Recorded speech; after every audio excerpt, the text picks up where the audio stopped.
Class 7 ভূগোল class. আমাদের third summative এক্সামের রিভিশন ক্লাস চলছে। আজকে আমরা ভূগোলের প্রথম চ্যাপ্টারটা একবার রিভিশন করব। প্রথম চ্যাপ্টারটা হচ্ছে পৃথিবীর পরিক্রমণ। আমি এখান থেকে কিছু কোশ্চেন অ্যান্সার বলে দেবো তোমাদেরকে, তোমরা একবার মিলিয়ে নেবে তোমাদের প্রিপারেশান কোন জায়গায় আছে, কতটা তোমরা পাচ্ছ একবার মিলে দেখে নিও। চলো শুরু করি। এখান থেকে প্রথম যে কোশ্চেনটা আমি দেখতে পাচ্ছি সেটা হচ্ছে মহাকর্ষ কাকে বলে। আমরা জানি যে মহাবিশ্বের প্রতিটা বস্তুই একে অপরকে আকর্ষণ করছে, এই বলটাকেই বলা হয় মহাকর্ষ বল। সেকেন্ড কোশ্চেন আমি দেখতে পাচ্ছি এখানে যেটা রয়েছে সেটা হচ্ছে পৃথিবী সূর্যের তুলনায় কত বড়। পৃথিবী সূর্যের তুলনায় 13 লক্ষ গুণ বড়। তারপরে এখানে রয়েছে কোশ্চেনটা, সেটা হচ্ছে অভিকর্ষ বল কাকে বলে। আমরা জানি যে পৃথিবী প্রতিটা বস্তুকেই তার নিজের কেন্দ্রের দিকে আকর্ষণ করছে, এই আকর্ষণ বলটাকেই বলা হয় অভিকর্ষ বল।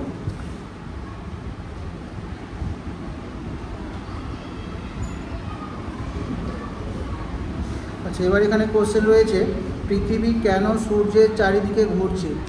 এই সূর্যের চারিদিকে ঘোরার কারণটা কি? সূর্যের চারিদিকে ঘোরার কারণ হচ্ছে মহাকর্ষ বল। এই মহাকর্ষ বলের প্রভাবেই পৃথিবী সূর্যের চারিদিকে ঘুরছে। পরের কোশ্চেন, পৃথিবীর অক্ষ কাকে বলে। আমরা জানি যে পৃথিবীর উত্তর মেরু থেকে দক্ষিণ মেরু পর্যন্ত কেন্দ্র বরাবর 23.5 ডিগ্রি কোণে যে রেখাটিকে কল্পনা করা হয়েছে সেটাই হচ্ছে পৃথিবীর অক্ষ। আর এই অক্ষের চারিদিকে পৃথিবী পশ্চিম থেকে পূর্ব দিকে ক্রমাগত ঘুরে চলেছে, যাকে বলা হয় পৃথিবীর আবর্তন গতি। বোঝা গেল? আর এই যে অক্ষ, এর দুদিকের দুটো প্রান্ত বিন্দুকে বলা হয় মেরু। উত্তর মেরুর নাম হচ্ছে সুমেরু আর দক্ষিণ মেরুর নাম হচ্ছে কুমেরু। বোঝা গেল? এবার রয়েছে কক্ষপথ কাকে বলে। যে পথ ধরে পৃথিবী সূর্যের চারিদিকে ঘুরে চলেছে সেই পথটাকেই বলা হয় কক্ষপথ। এই কক্ষপথটা দেখতে অনেকটা উপবৃত্তাকার আর এর পরিধি প্রায় 95 কোটি কিমি। এই কক্ষপথটা যে কাল্পনিক তলে রয়েছে তাকে বলা হয় কক্ষতল। পরের কোশ্চেন এখানে রয়েছে পৃথিবীর পরিক্রমণের গতি কত। কত গতিতে পৃথিবী সূর্যের চারিদিকে তার কক্ষপথ ধরে ঘুরে চলেছে। এটা সঠিক উত্তর হবে সেকেন্ডে প্রায় 30 কিলোমিটার। বোঝা গেল? এবার মুক্তিবেগ কী। কোনো বস্তুকে পৃথিবীর সাপেক্ষে কোনো বস্তুকে যদি সেকেন্ডে 11.2 কিলোমিটার বেগে ওপরের দিকে ছোঁড়া হয় তাহলে সেই বস্তুটা পৃথিবীর অভিকর্ষ বলের প্রভাব ছাড়িয়ে মহাকাশে চলে যাবে, মহাশূন্যে চলে যাবে এবং পৃথিবীর চারিদিকে ঘুরতে থাকবে। এটাই হচ্ছে পৃথিবীর মুক্তিবেগ। বোঝা গেল? দুটো কোশ্চেন হতে পারে এখান থেকে। মুক্তিবেগের মান কত? পৃথিবীর মুক্তিবেগের মান হচ্ছে সেকেন্ডে 11.2 কিলোমিটার। আর এই বেশ, তারপরে আচ্ছা, কক্ষপথ তো বললাম, যে পথে পৃথিবী সূর্যের চারিদিকে পরিক্রমণ করে চলেছে সেটাই হচ্ছে পৃথিবীর কক্ষপথ। আর যেটা সে কাল্পনিক তলে অবস্থিত সেটা হচ্ছে কক্ষতল। সূর্য থেকে পৃথিবীর দূরত্ব কত? খুব সহজ সহজ কোশ্চেনগুলো এখানে রয়েছে। সূর্য থেকে পৃথিবীর দূরত্ব গড় দূরত্ব প্রায় 15 কোটি কিলোমিটার। হলো? আচ্ছা, এবার এখানে রয়েছে অপসূর আর অনুসূর কি। এগুলো অনেকবার পড়ানো হয়েছে। আমরা জানি যে 4 জুলাই সূর্য থেকে পৃথিবীর দূরত্ব সব থেকে বেশি হয়, প্রায় 15 কোটি 20 লক্ষ কিমি। এই অবস্থানটাকে বলা হয় অপসূর অবস্থান। আর 3রা জানুয়ারি সূর্য থেকে পৃথিবীর দূরত্ব সব থেকে কম হয়, প্রায় 14 কোটি 70 লক্ষ কিলোমিটার। একে বলা হয় অনুসূর অবস্থান। তারিখগুলো মনে রাখবে, দূরত্বগুলো মনে রাখবে। 4 জুলাই অপসূর, 3রা জানুয়ারি অনুসূর। অপসূর অবস্থানের দূরত্ব 15 কোটি 20 লক্ষ কিমি আর অনুসূর অবস্থানের দূরত্ব 14 কোটি 70 লক্ষ কিমি। হলো? আচ্ছা, এবার এখানে দেখতে পাচ্ছি পরের কোশ্চেন, অধিবর্ষে বছরের দিন সংখ্যা কত। যে বছরটা লিপ ইয়ার বা অধিবছর হবে সেই বছরটা কত দিনের হবে? সেই বছরটা 366 দিনে হবে। তোমরা পড়ে এসেছো সূর্যকে পরিক্রমণ করতে পৃথিবীর সময় লাগে 365 দিন 6 ঘন্টা, প্রায় 6 ঘন্টা। কিন্তু আমরা 365 দিনে বছর ধরে থাকি, ফলে 4 ঘন্টা অতিরিক্ত রয়ে গেল। এই হিসাবটা মেলাবার জন্য 4 বছর ছাড়া তো 1 বছরে যদি 6 ঘন্টা থেকে যায় তাহলে 4 বছরে 4 গুণিত হয় 24 ঘন্টা, অর্থাৎ একদিন হয়ে গেল। তো 4 বছর ছাড়া ছাড়া একদিন বাড়িয়ে দেওয়া হয়, বছরটা 366 দিনে হয়। আর ওই দিনটা যোগ করা হয় ফেব্রুয়ারি মাসে। ওই ফেব্রুয়ারি মাসটা 28 দিনের পরিবর্তে 29 দিনে হয়ে থাকে। বোঝা গেল? ওই বছরটাই হচ্ছে লিপ ইয়ার। তবে শতক বছরগুলোকে কিন্তু 4-এর পরিবর্তে 400 দিয়ে ভাগ করে, অর্থাৎ যে বছরগুলো শতক বছর হবে সেগুলো 400 বছর ছাড়া ছাড়া লিপ ইয়ার হবে। এটা মাথায় রাখিও, অনেক সময় ঠকাবার জন্য কোশ্চেন দিয়ে দেয় শতক বছরগুলো কত বছর ছাড়া ছাড়া লিপ ইয়ার হয়। 4ও দিয়ে দিতে পারে, 400ও দিতে পারে, তাহলে উত্তরটা হয়ে যাবে 400। এবার চলে এসো পরের কোশ্চেন রয়েছে, সূর্যের যে তাপ শক্তি তার কত ভাগ পৃথিবীতে আসে? সূর্যের যে তাপ শক্তি, সূর্য থেকে যে পরিমাণ তাপ শক্তি বিকিরিত হয়, সেই বিকিরিত তাপ শক্তির 200 কোটি ভাগের 1 ভাগ পৃথিবীতে আসে। বোঝা গেল? সূর্য থেকে যে পরিমাণ তাপ শক্তি বিকিরিত হচ্ছে তার 200 কোটি ভাগের মাত্র 1 ভাগ পৃথিবীতে আসে। আচ্ছা, সূর্যের যে বিপুল পরিমাণ শক্তি তার উৎস কী? সূর্যের বিপুল পরিমাণ শক্তি হচ্ছে হাইড্রোজেন গ্যাস হিলিয়ামে রূপান্তরিত হচ্ছে অনবরত। এর ফলে যে শক্তি নির্গত হয় সেটাই হচ্ছে সূর্যের তাপের উৎস। বোঝা গেল? তাহলে প্রতি মুহূর্তে হাইড্রোজেন গ্যাস হিলিয়ামে রূপান্তরিত হওয়ার জন্য বিপুল পরিমাণ শক্তি তৈরি হচ্ছে, এটাই হচ্ছে সূর্যের শক্তির উৎস। বোঝা গেল? পরের কোশ্চেন, পৃথিবীর অক্ষ তার কক্ষতলের সাথে কত ডিগ্রি কোণে অবস্থিত? এগুলো পড়ে এসেছো। পৃথিবীর অক্ষ তার কক্ষতলের সাথে 66.5 ডিগ্রি কোণে অবস্থিত রয়েছে। বোঝা গেল? এটা ঋতু পরিবর্তন একটা অন্যতম কারণ। আচ্ছা, তোমরা পড়ে এসেছো। এর সঙ্গে সঙ্গে অ্যাসোসিয়েট অনেকগুলো কোশ্চেন, যেমন ধরো জলবিষুব, মহাবিষুব, কর্কট সংক্রান্তি, মকর সংক্রান্তি, এইগুলো তারিখগুলো খুব ভালো করে মনে রাখবে। 21শে মার্চ হচ্ছে মহাবিষুব, 23শে সেপ্টেম্বর হচ্ছে জলবিষুব। কোশ্চেন দিয়ে দেয় এখানে কোন তারিখে মহাবিষুব হয়, তাহলে মহাবিষুবের তারিখ হবে 21শে মার্চ। কোন তারিখে জলবিষুব হয় কোশ্চেন যদি আসে তাহলে উত্তর হবে 23শে সেপ্টেম্বর। কোন তারিখে মকর সংক্রান্তি হয়, মকর সংক্রান্তির তারিখ হচ্ছে 22শে ডিসেম্বর। কোন তারিখে কর্কট সংক্রান্তি হয় তার তারিখ হবে 21শে জুন। বোঝা গেল? আচ্ছা, বিষুব শব্দের অর্থ কি, এটাও পরীক্ষা দিতে পারে। বিষুব শব্দের অর্থ হচ্ছে দিন ও রাত সমান, অর্থাৎ যেদিন দিনের দৈর্ঘ্য 12 ঘন্টা হবে এবং রাতের দৈর্ঘ্য 12 ঘন্টা হবে সেই দিনটাকে বলা হয় বিষুব। অর্থাৎ এই যে দুটো তারিখ আমরা পড়লাম, 21শে মার্চ আর 23শে সেপ্টেম্বর, এই দুটো তারিখে সূর্য নিরক্ষরেখার উপর লম্বভাবে কিরণ দেয়, ফলে ছায়াবৃত্ত পৃথিবীকে সমান দুটো ভাগে ভাগ করে। তাই ওই দুটো তারিখে পৃথিবীর সব জায়গায় দিন আর রাত সমান হয়। তার মধ্যে 21শে মার্চকে বলা হয় মহাবিষুব আর 23শে সেপ্টেম্বরকে বলা হয় জলবিষুব। আর কর্কট সংক্রান্তি আর মকর সংক্রান্তি কি, নাম শুনেই বুঝতে পারছো। কর্কট সংক্রান্তি অর্থাৎ সূর্যরশ্মি কর্কট ক্রান্তি রেখার উপর লম্বভাবে কিরণ দেবে। মকর সংক্রান্তির ক্ষেত্রে মকর ক্রান্তি রেখার উপর লম্বভাবে কিরণ দেবে। এই দুটোর ক্ষেত্রে যেখানে লম্বভাবে কিরণ দিচ্ছে সেখানে দিনের দৈর্ঘ্য বেশি হবে, দিন হয়ে যাবে প্রায় 14 ঘন্টা। তাহলে রাত হবে 24 থেকে যদি বিয়োগ করে দিই 14, তাহলে পাবো 10 ঘন্টা। অর্থাৎ রাত হবে ক্ষুদ্রতম আর দিন হবে বৃহত্তম। তাই 21শে জুন যেহেতু কর্কট ক্রান্তি রেখায় লম্বভাবে কিরণ দিচ্ছে, তাই 21শে জুনকে বলা হয় কর্কট সংক্রান্তি। আর 22শে ডিসেম্বর মকর ক্রান্তি রেখার উপর লম্বভাবে কিরণ দেয়, তাই একে বলা হয় মকর সংক্রান্তি। হলো। এবার হচ্ছে সূর্যের আপাত গতি বলতে কি বুঝি? আমরা প্রতিদিন সকালে সূর্যকে দেখি পূর্ব আকাশে উঠতে, সন্ধ্যাবেলা পশ্চিম আকাশে ডুবে যেতে দেখি। এটাই হচ্ছে সূর্যের আপাত দৈনিক গতি। বোঝা গেল? আবার যদি বছরের নিরিখে ধরি তাহলে সূর্য উত্তরে কর্কট ক্রান্তি থেকে দক্ষিণে মকর ক্রান্তি পর্যন্ত সরে সরে কিরণ দেয়। এটাই হচ্ছে সূর্যের আপাত বার্ষিক গতি বা রবি মার্গ। বোঝা গেল? তাহলে প্রতিদিন সূর্যকে সকালে পূর্ব আকাশে দেখি আর সন্ধ্যাবেলায় পশ্চিম আকাশে অস্তমিত হতে দেখি। এটা হচ্ছে সূর্যের আপাত দৈনিক গতি বা দৈনিক আপাত গতি। আবার যদি বছরের নিরিখে ধরি তাহলে উত্তরে কর্কট ক্রান্তি থেকে দক্ষিণে মকর ক্রান্তি পর্যন্ত সরে সরে কিরণ দিতে দেখি। এটা হচ্ছে সূর্যের বার্ষিক আপাত গতি বা রবি মার্গ। হলো। আচ্ছা, এবার চলেছে এইখান থেকে রয়েছে একবারে নিশ্চিত সূর্যের দেশ।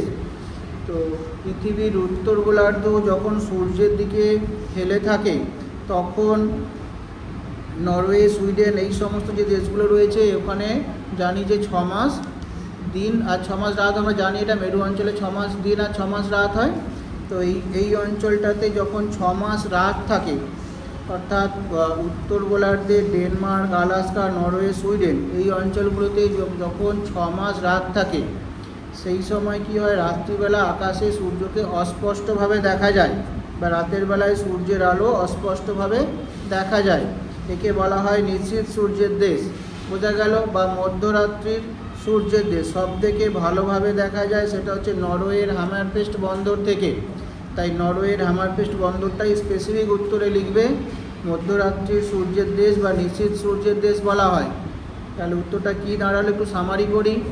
উত্তর গোলার্ধে 6 মাস রাত্রিকালীন অবস্থায় নরওয়ের হ্যামারফেস্ট বন্দর সংলগ্ন অঞ্চল থেকে মধ্যরাত্রিতেও সূর্যকে দেখা যায়, তাই এই অঞ্চলকে মধ্যরাত্রির সূর্যের দেশ বা নিশীথ সূর্যের দেশ বলা হয়। বোঝা গেল। এবার এসো সুমেরু প্রভা আর কুমেরু প্রভা। এই যে মেরু অঞ্চলে 6 মাস দিন আর 6 মাস রাত হয়, এটা আমরা আগেই পড়ে এসেছি। এই রাত্রিকালীন অবস্থায় আকাশে একটা অস্পষ্ট আলো দেখা যায়, এই আলোটাকে উত্তর গোলার্ধে বলা হয় সুমেরু প্রভা বা সুমেরু অঞ্চলে সুমেরু প্রভা, আর দক্ষিণ গোলার্ধ বা কুমেরু অঞ্চলে বলা হয় কুমেরু প্রভা। বোঝা গেল। কেন হয় এটা? বায়ুমণ্ডলে বিভিন্ন যে গ্যাস রয়েছে, সেই গ্যাসের সঙ্গে সূর্যরশ্মির বিকিরণ ঘটে, সূর্যরশ্মির সংঘর্ষ ঘটে, ফলে একটা ক্ষীণ আলোর সৃষ্টি হয় রাত্রিকালীন অবস্থায়, যাকে উত্তর গোলার্ধে বলা হয় সুমেরু প্রভা আর দক্ষিণ গোলার্ধে বলা হয় কুমেরু প্রভা। এই চ্যাপ্টারটা থেকে মোটামুটি যে কোশ্চেনগুলো ছিল সব কটাই বলে দিলাম। কারো কোনো সমস্যা থাকলে বলো, আমি আবারও একবার চেষ্টা করব করিয়ে দিতে। এবার আমরা দেখি দ্বিতীয় চ্যাপ্টার। এগুলো অনেকবার আলোচনা হয়েছে, তোমরা আশা করি এগুলো সবই পেরে যাবে। দ্বিতীয় চ্যাপ্টার হচ্ছে ভূপৃষ্ঠে কোনো স্থানের অবস্থান নির্ণয়। চলো এই চ্যাপ্টারটা শুরু করি।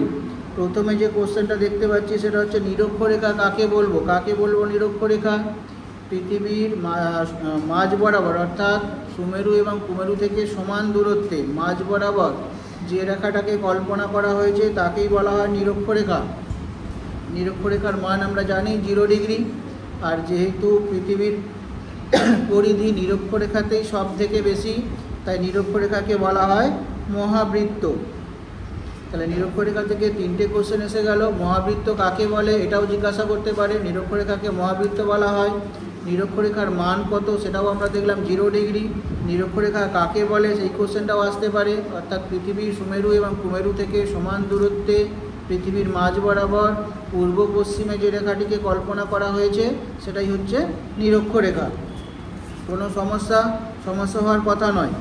এবার এসো অক্ষরেখা কাকে বলবো? অক্ষরেখা জানতে গেলে আগে আমাদের অক্ষাংশ জানতে হবে। অক্ষাংশ কাকে বলবো এটা একটু ভালো করে বুঝে নাও।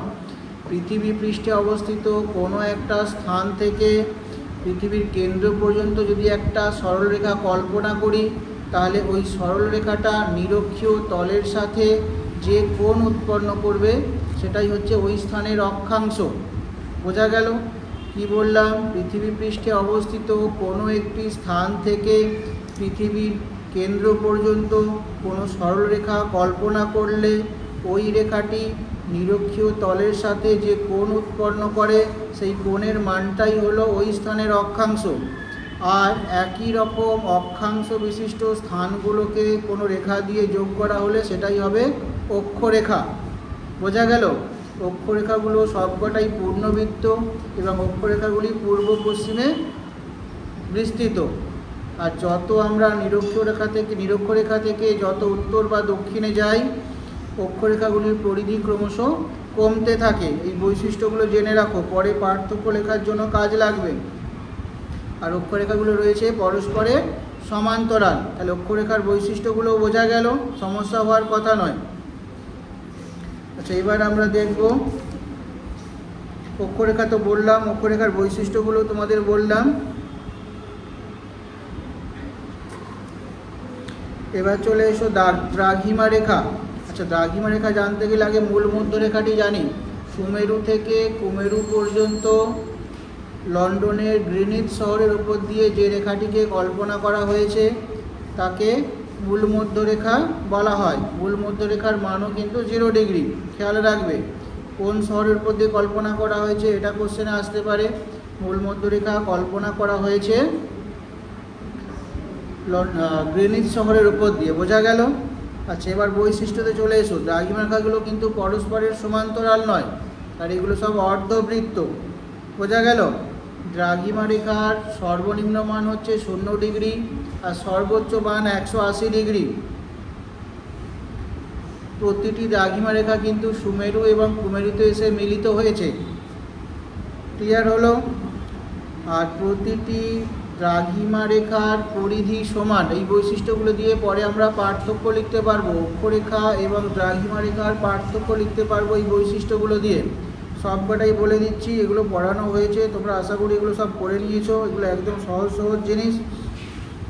আচ্ছা, এবার এসো দ্রাঘিমা কাকে বলবো। একইভাবে দ্রাঘিমা জানতে গেলে দ্রাঘিমাংশ জানতে হবে। তো পৃথিবী পৃষ্ঠে অবস্থিত কোনো একটা স্থান থেকে একইভাবেই পৃথিবীর কেন্দ্র পর্যন্ত যদি কোনো রেখাকে আমরা কল্পনা করি, তাহলে সেই রেখাটা মূল মধ্যরেখীয় তলের সাথে যে কোণ উৎপন্ন করবে, অক্ষরেখার ক্ষেত্রে কার সঙ্গে কোণ উৎপন্ন করেছিল, নিরক্ষীয় তলের সাথে, এক্ষেত্রে মূল মধ্যরেখীয় তলের সাথে কোণ উৎপন্ন করবে, আর ওই কোণের কৌণিক মানটাই হবে ওই স্থানের দ্রাঘিমাংশ।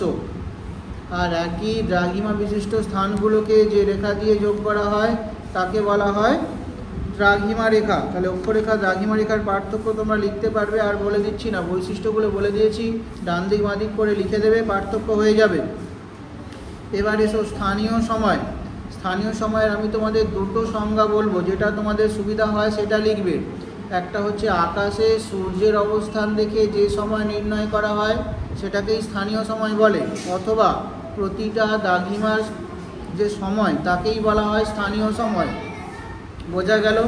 আর প্রমাণ সময়টা কি, কোনো একটা দ্রাঘিমাকে যখন প্রমাণ ধরে সমগ্র দেশের সময় নির্ণয় করা হয় তখন তাকে বলা হয় প্রমাণ সময়। কি বললাম, আকাশে সূর্যের অবস্থান দেখে যে সময় নির্ণয় করা হয় সেটাকে বলা হয় স্থানীয় সময়, অথবা প্রতিটা দ্রাঘিমার সময়কেই সেখানকার স্থানীয় সময় বলে, বোঝা গেল। প্রতিটি দ্রাঘিমার সময়কেই সেখানকার স্থানীয় সময় বলে। আর কোনো একটা দ্রাঘিমাকে প্রমাণ ধরে যখন কোনো একটি অঞ্চলের সময় নির্ধারণ করা হয় তখন তাকে বলা হয় প্রমাণ সময়। যেমন আমাদের দেশের প্রমাণ সময় নির্ধারণ করা হয় 82.5 ডিগ্রি পূর্ব দ্রাঘিমা রেখা অনুসারে। এই দ্রাঘিমা রেখাটা প্রয়াগরাজ শহরের উপর দিয়ে কল্পনা করা হয়েছে, বোঝা গেল। তাহলে স্থানীয় সময় দেখলাম, প্রমাণ সময় দেখলাম। আচ্ছা, AM PM-টা একটু জেনে রাখো। রাত 12টা থেকে দুপুর 12টা পর্যন্ত সময়টাকে বলা হয় AM, আর দুপুর 12টা থেকে রাত 12টা পর্যন্ত সময়কে বলা হয় PM, বোঝা গেল। আচ্ছা, এবার আমরা দেখব কোনো একটা জায়গার অক্ষাংশ আর দ্রাঘিমাংশ আমরা কিভাবে নির্ণয় করি, অর্থাৎ কোনো জায়গার অবস্থান আমরা কিভাবে নির্ণয় করি। আগে জানবো অক্ষাংশ আর দ্রাঘিমাংশ। তো মোটামুটিভাবে অক্ষাংশ নির্ণয় করার জন্য উত্তর গোলার্ধে আমরা ধ্রুবতারার সাহায্য নিই, বা উত্তর গোলার্ধে ধ্রুবতারার সাহায্যে অক্ষাংশ নির্ধারণ করা হয়ে থাকে। একইভাবেই দক্ষিণ গোলার্ধে যে মেরু নক্ষত্র রয়েছে তার সাহায্যে অক্ষাংশ নির্ণয় করা হয়। আচ্ছা, অক্ষাংশ নির্ণয় যে তারার কথা বললাম এগুলো তো সব রাতে, তাহলে দিনের বেলা আমরা কম্পাস ব্যবহার করি, দিক নির্ণয়ের জন্য কম্পাস ব্যবহার করি, বোঝা গেল। আচ্ছা, বর্তমানে কিন্তু আমরা একটা যন্ত্র ব্যবহার করি যার নাম হচ্ছে জিপিএস। এই জিপিএসের সাহায্যে আমরা কোনো স্থানের অবস্থান সহজেই নির্ধারণ করতে পারি। জিপিএসের পুরো নামটাও জেনে রাখো, গ্লোবাল পজিশনিং সিস্টেম। কোশ্চেন আসতে পারে জিপিএসের পুরো নাম লেখো, তাহলে জিপিএসের পুরো নাম হলো গ্লোবাল পজিশনিং সিস্টেম, বোঝা গেল। আচ্ছা, আর একটা জিনিস জেনে রাখো, গ্রিনিচের দ্রাঘিমা 0 ডিগ্রি, অর্থাৎ লন্ডনের দ্রাঘিমাগত মান হলো 0 ডিগ্রি, আর আমাদের দেশের প্রমাণ দ্রাঘিমার মান হলো 82.5 ডিগ্রি পূর্ব, বোঝা গেল। ইংল্যান্ডের প্রমাণ দ্রাঘিমার মান হচ্ছে 0 ডিগ্রি, আর আমাদের দেশের প্রমাণ দ্রাঘিমার মান হচ্ছে 82.5 ডিগ্রি পূর্ব। তাহলে এই দুটো স্থানের মধ্যে সময়ের পার্থক্য কতখানি হবে? সময়ের পার্থক্য হয় 5.5 ঘন্টা, এবং যেহেতু ভারত পূর্ব দিকে আছে সেই জন্য ভারতের সময় লন্ডনের থেকে 5.5 ঘন্টা বেশি হবে। আচ্ছা, আর একটু জেনে রাখো, পৃথিবী যেহেতু গোলাকার, আর যে কোনো গোলাকার বস্তুর কৌণিক মান 360 ডিগ্রি, বোঝা গেল। আর পৃথিবীতে আমাদের 360টা দ্রাঘিমা রেখা রয়েছে, অর্থাৎ 1 ডিগ্রির জন্য একটা দ্রাঘিমা রেখা রয়েছে। আবার পৃথিবীর এক পাক ঘুরে আসতে সময় লাগে 24 ঘন্টা, অর্থাৎ 360 ডিগ্রি যাওয়ার জন্য সময় লাগছে 24 ঘন্টা। এটাকে হিসাব করলে 1 ডিগ্রির জন্য সময় লাগবে 4 মিনিট। এই কোশ্চেনটা খুব ইম্পর্ট্যান্ট। 1 ডিগ্রি দ্রাঘিমা পার্থক্যে সময়ের পার্থক্য কতখানি হয়? সময়ের পার্থক্য হবে 4 মিনিট, এটা মাথায় রাখিও। বোঝা গেল। এখান থেকে আর তেমন কিছু নেই, তোমাদের অঙ্কগুলোও নেই। এই চ্যাপ্টারটাও পড়ে রিভিশন হয়ে গেল। বলো, কারো কিছু যদি জানার থাকে আমাকে জিজ্ঞাসা করো। 2টো চ্যাপ্টার রিভিশন করিয়ে দিলাম। সব কোশ্চেনগুলো যেগুলো বললাম সব ইউটিউবে তোমরা পেয়ে যাবে। যদি কোনো অসুবিধা থাকে ইউটিউব দেখতে পারো, অথবা আমাকে পরে জিজ্ঞাসা করতে পারো। ঠিক আছে, ক্লাসটা শেষ করলাম।